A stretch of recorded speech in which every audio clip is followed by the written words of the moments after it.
A Menina de Lá, conto de Guimarães Rosa. Sua casa ficava para trás da Serra do Minho, quase no meio de um brejo de água limpa, lugar chamado o Temor de Deus.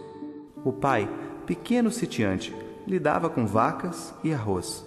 A mãe, urucuiana, nunca tirava o terço da mão, mesmo quando matando galinhas ou passando descompostura em alguém. E ela, menininha, por nome Maria, Nininha dita, nascera já muito para miúda, cabeçuda e com os olhos enormes. Não que parecesse olhar ou enxergar de propósito. Parava quieta.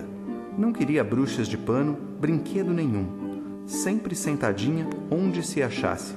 Pouco se mexia. Ninguém entende muita coisa do que ela fala, dizia o pai, com certo espanto. Menos pela estranheza das palavras, pois só em raro ela perguntava, por exemplo, ele churugou? E vai ver quem e o que, jamais se saberia. Mas, pelo esquisito do juízo ou enfeitado do sentido, com um riso imprevisto, Tatu não vê a lua, ela falasse. Ou referia histórias absurdas, vagas, tudo muito curto, da abelha que se voou para uma nuvem, de uma porção de meninas e meninos sentados a uma mesa de doces, comprida, por tempo que nem se acabava, ou da precisão de se fazer uma lista das coisas todas que no dia por dia a gente vem perdendo. Só pura vida. Em geral, porém, Nininha, com seus nem 4 anos, não incomodava ninguém e não se fazia notada, a não ser pela perfeita calma, imobilidade e silêncios. Nem parecia gostar ou desgostar especialmente de coisa ou pessoa nenhuma. Botavam para ela a comida, ela continuava sentada, o prato de folha no colo. Comia logo a carne ou o ovo, ou os torresmos, o do que fosse mais gostoso e atraente. Ia consumindo depois o resto, feijão, angu ou arroz, abóbora, com artística lentidão. De vê-la tão perpétua e imperturbada, a gente se assustava de repente.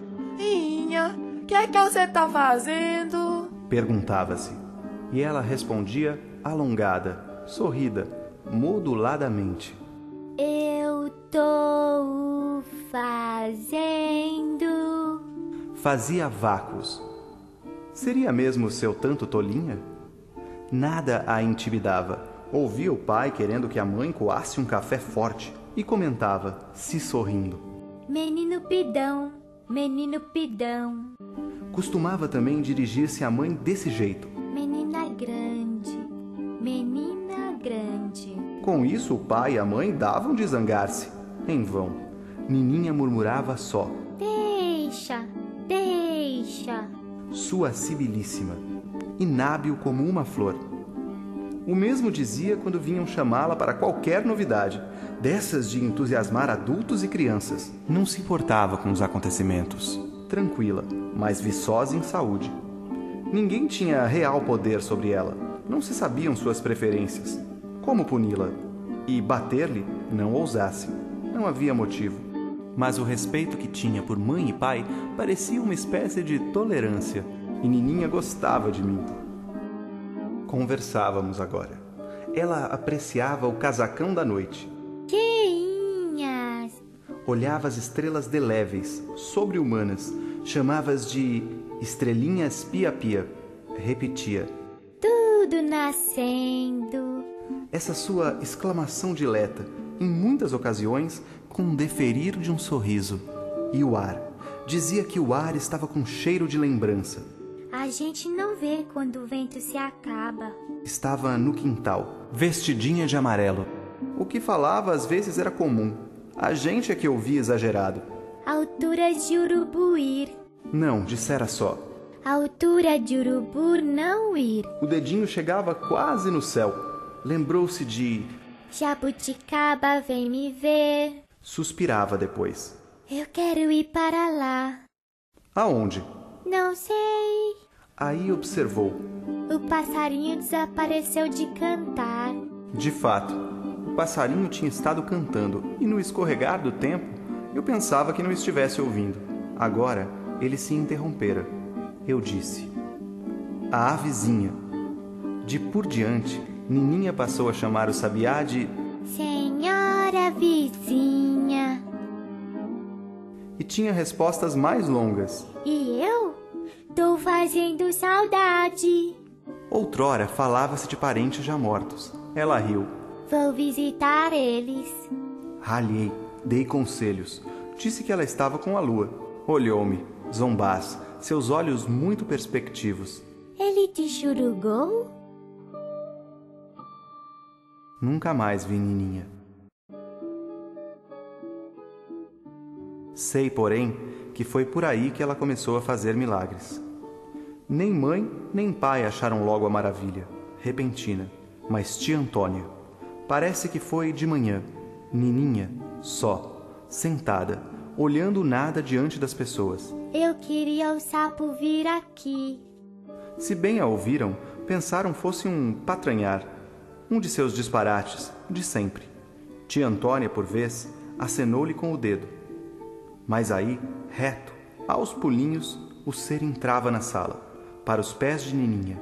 E não o sapo de papo, mas a bela rã brejeira, vinda do verduroso, a rã verdíssima. Visita dessa jamais acontecera. E ela riu. Está trabalhando um feitiço. Os outros se pasmaram, silenciaram demais. Dias depois, com o mesmo sossego. Eu queria uma pamonha de goiabada. Sussurrou. E nem bem meia hora chegou uma dona, de longe, que trazia os pãezinhos de goiabada enrolada na palha. Aquilo, quem entendia? Nem os outros prodígios que vieram se seguindo. O que ela queria, que falava, súbito acontecia. Só que queria muito pouco, e sempre as coisas levianas e descuidosas. O que não põe, nem quita. Assim, quando a mãe adoeceu de dores, que eram de nenhum remédio, não houve fazer com que Nininha lhe falasse a cura. Sorria apenas, segredando do seu. Deixa, deixa. Não a podiam de persuadir. Mas veio, vagarosa, abraçou a mãe e a beijou, quentinha. A mãe, que a olhava com estarrecida fé, sarou-se então, num minuto. Souberam que ela tinha também outros modos. Decidiram de guardar segredo. Não viessem ali os curiosos, gente maldosa e interesseira, com escândalos, ou os padres, o bispo, quisessem tomar conta da menina, levá-la para sério convento. Ninguém, nem os parentes de mais perto devia saber. Também, nem o pai, tia Antônia e a mãe, nem queriam versar conversas. Sentiam um medo extraordinário da coisa. Achavam ilusão. O que ao pai, aos poucos, pegava a aborrecer, era que de tudo não se tirasse o sensato proveito.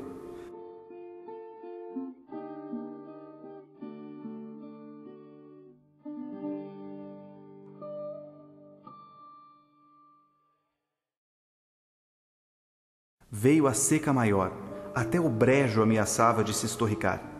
Experimentaram pedir a Nininha, que quisesse a chuva. Mas não pode, ué. Ela sacudiu a cabecinha, instaram-na, que senão se acabava tudo.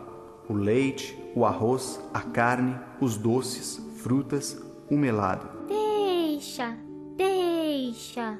Se sorria repousada. Chegou a fechar os olhos, ao insistirem no súbito adormecer das andorinhas. Daí a 2 manhãs queria o arco-íris. Choveu.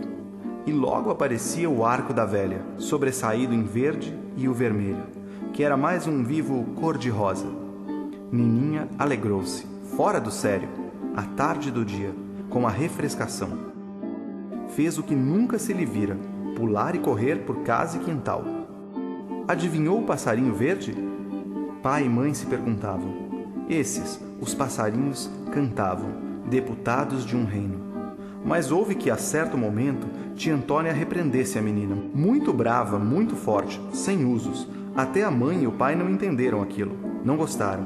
E Nininha, branda, tornou a ficar sentadinha, inalterada que nem se sonhasse, ainda mais imóvel, com seu passarinho verde pensamento. Pai e mãe cochichavam, contentes, que quando ela crescesse e tomasse juízo, ia poder ajudar muito a eles, conforme a providência de certo fazia que fosse. E vai, Nininha adoeceu e morreu. Disse que dá má água desses ares. Todos os vivos atos se passam longe demais. Desabado aquele feito, houve muitas diversas dores, de todos, dos de casa, um de repente enorme. A mãe, o pai e tia Antônia davam conta de que era a mesma coisa que se cada um deles tivesse morrido por metade. E mais para repassar o coração, de ver quando a mãe desfiava o terço, mas em vez das ave-marias, podendo só gemer aquilo de menina grande, com toda a ferocidade. E o pai alisava com as mãos o tamboretinho em que Nininha se sentava tanto, e em que ele mesmo se sentar não podia, que com o peso de seu corpo de homem, o tamboretinho se quebrava. Agora precisavam de mandar o recado, ao arraial, para fazerem o caixão e aprontarem o enterro, com um acompanhamento de virgens e anjos. Aí tia Antônia tomou coragem, carecia de contar, que naquele dia do arco-íris da chuva do passarinho, Nininha tinha falado despropositado desatino. Por isso, com ela ralhara. O que fora? Que queria um caixãozinho cor-de-rosa, com enfeites verdes brilhantes. Ah, ograria! Agora era para se encomendar o caixãozinho assim? Sua vontade? O pai, em bruscas lágrimas, esbravejou. Que não! Ah, que, se consentisse nisso, era como tomar culpa, estar ajudando ainda a Nininha a morrer. A mãe queria. Ela começou a discutir com o pai, mas no mais choro se serenou. O sorriso tão bom, tão grande. Suspensão num pensamento, que não era preciso encomendar, nem explicar, pois havia de se sair bem assim, do jeito, cor-de-rosa, com verdes funebrilhos, porque era, tinha de ser, um milagre, o de sua filha em glória, Santa Nininha.